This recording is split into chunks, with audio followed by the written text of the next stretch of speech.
Unakuta mchezaji inabidi afunge goli, alafu anasimama anashikilia msuli wa paja au wa kwenye kalio, alafu anasema msuli umekaza, au anadondoka hivi anagumia, analalamika.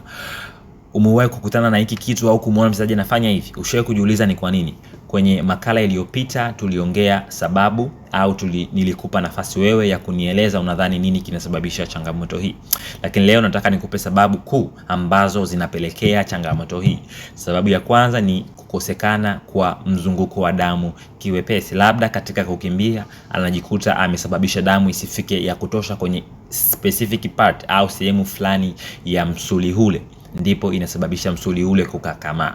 Kitu kingine inaweza kuwa ni kukosekana kwa madini fulani kwenye mwili wake ambayo yanaweza kusambaa kiwepesi kufika kwenye ile sehemu, kitu ambacho kinaweza kusababisha msuli kukakamaa.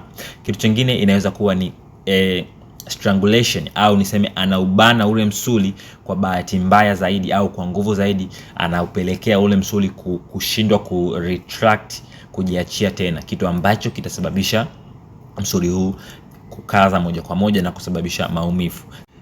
Inaweza kuwa ni mabadiliko ya kiafya au matatizo fulani, mfano watu wenye matatizo ya neva au mfano mjamzito huwa inawatokea hii changamoto.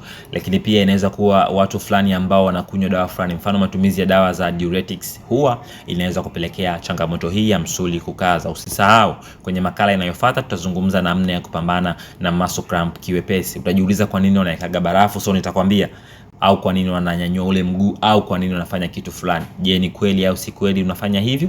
Nitakwambia hapa hapa. Usisahau kumuita rafiki kwa sababu hii ni ya wote. Sina la ziada mpaka wakati mwingine. Ciao.